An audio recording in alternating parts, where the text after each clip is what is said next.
Magandang gabi po sa ating lahat, mga kapatid. Magandang gabi din, Father Vic. Ngayon po ay Miyerkules Santo at pagkatapos ng misa gaganapin natin ang prosesyon ng pagpapakasakit.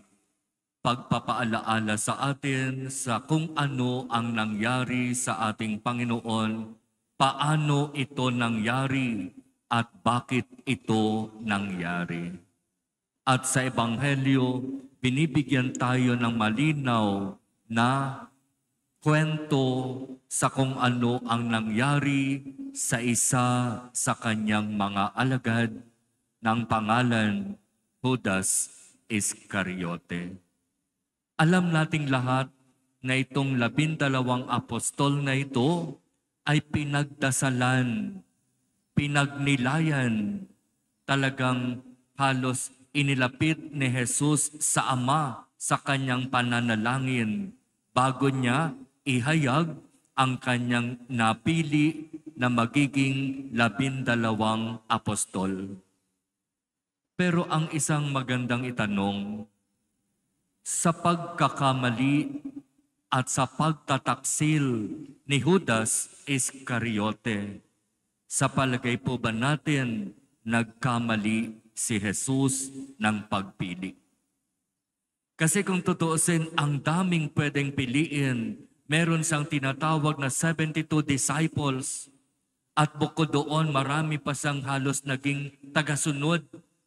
Pinagaling, maraming pinalayas ng masamang espiritu sa mga tao at pagkatapos ng kagalingan, pagkatapos ng pagkakalaya mula sa pagkaalipin sa masamang espiritu, ang mga taong ito ay naging tagasunod ni Jesus. Maraming pwedeng piliin, pero para bumuo ng tinatawag na inner circle of Jesus, He only chose 12 apostles at kasama doon si Judas Iscariote. Pero bakit sa dinami-dami ng pwedeng piliin, itong si Judas Iscariote, pinagtaksilan si Jesus, ipinagpalit sa 30 salaping pilak? Mukhang nagkamali yata si Jesus. Ano sa palagay niyo? Nagkakamali ba ang Diyos? Nagkamali kaya si Jesus? Hindi. Ang Diyos kailanman hindi magkakamali. Sa mga ganitong pangyayari sa buhay ng tao, huwag nating sabihin, nagkamali ang Diyos diyan sa taong yan. Huwag nating sabihin, nagkamali ang Diyos sa akin nung ako'y kanyang pinili. Hindi nagkakamali ang Diyos.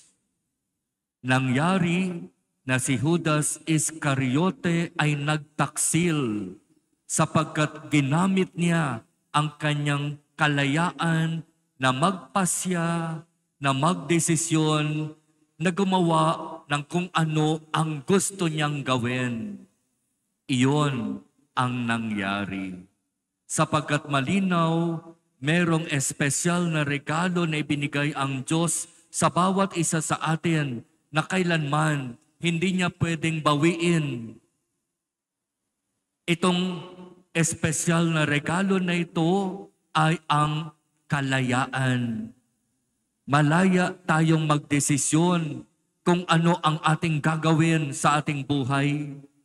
Malaya tayong magdesisyon, gagawin ko ba ang kung ano ang tama o mas pipiliin kong gawin ang kung ano ang mali kahit sa simula alam ko mali.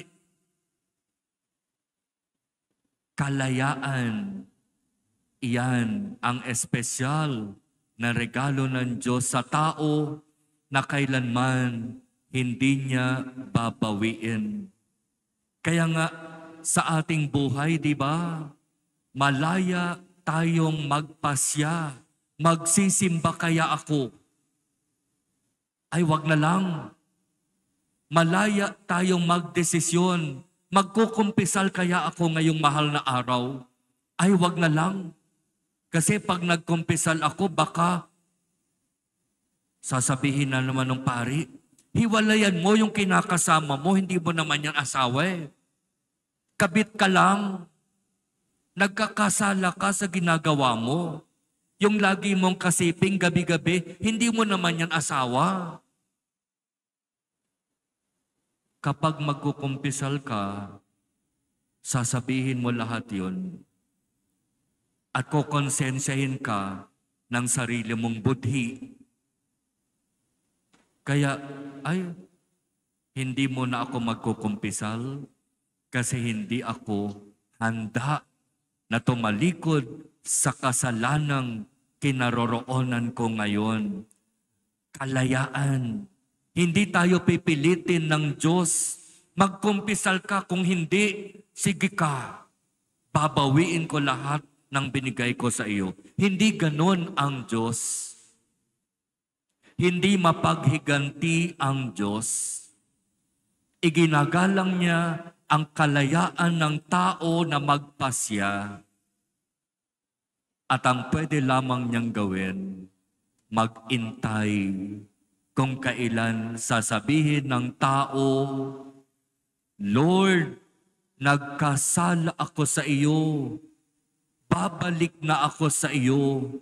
Patawarin mo po ako at pagkalooban mo po sana ako ng bagong buhay.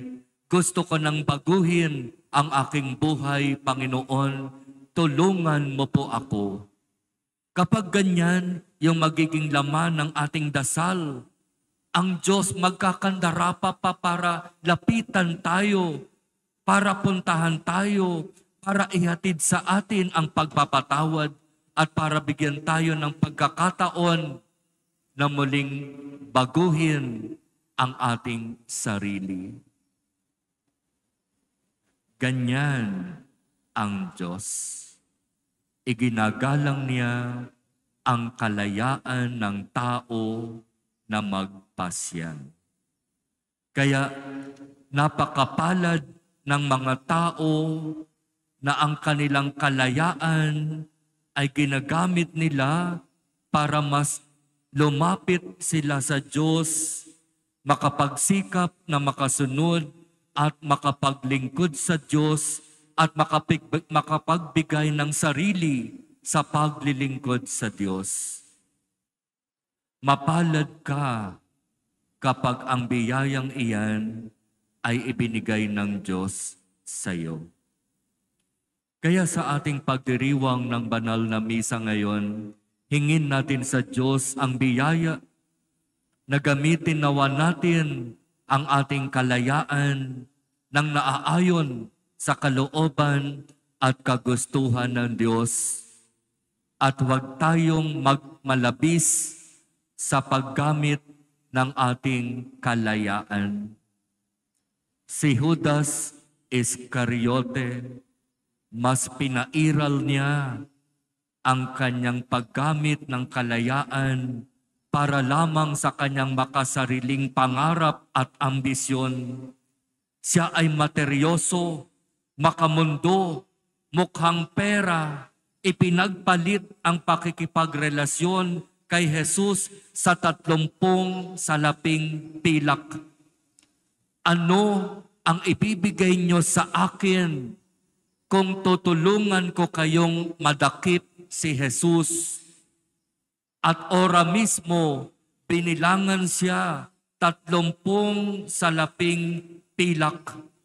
O sige, ganito, doon sa hardin ng Getsemani, doon magpupunta at magdarasal si Jesus, pero meron siyang isasamang alagad, ang palatandaan kung sino yung aking hahalikan sa pisngi, siya ang inyong dakpin sapagkat iyon si Jesus.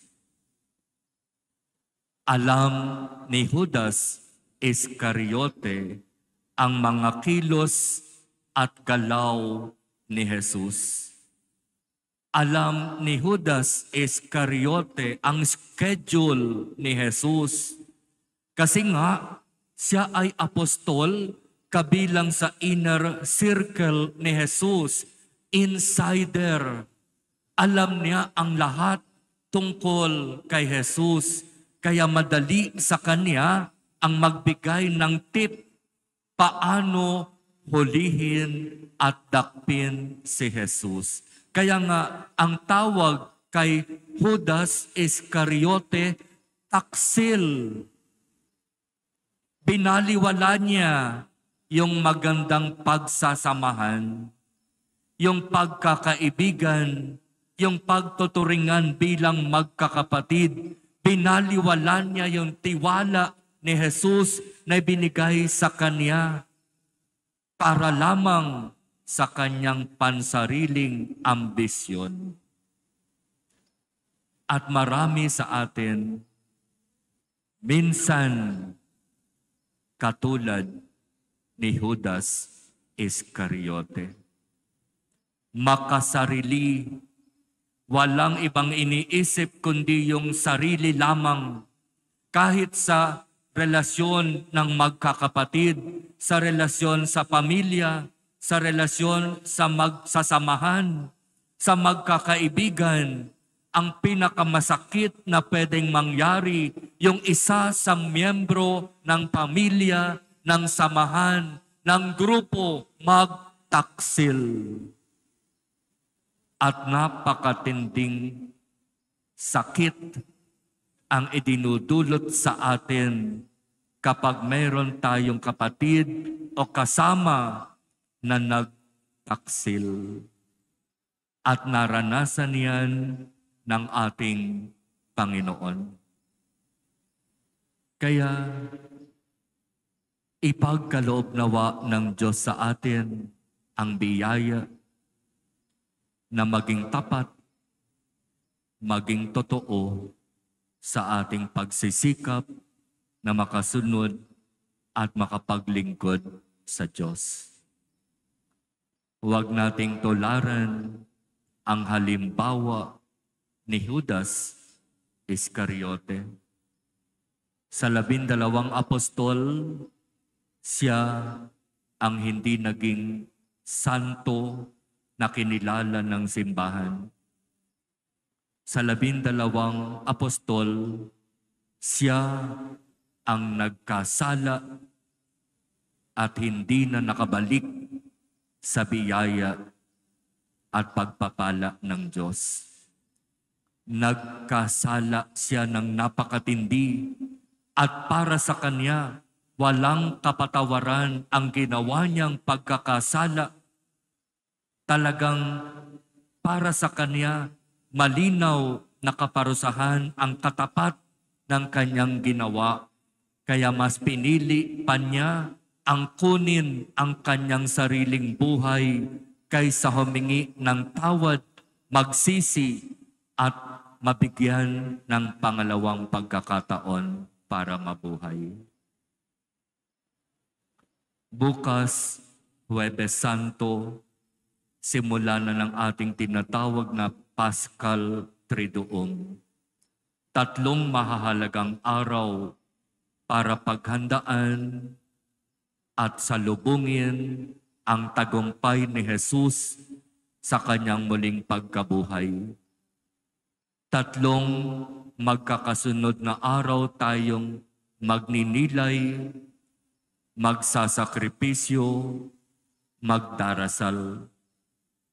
Ipagkaloob nawa sa atin ng Diyos ang biyaya na tunay na makasunod tayo sa ating Panginoon kasama ang mga krus na dinadala natin sa buhay upang pagkatapos ng pakikipaglakbay sa buhay na ito, kung tayo'y mananatiling tapat sa ating Panginoon, ipagkaloob sa atin ang gantimpalang buhay na walang hanggan.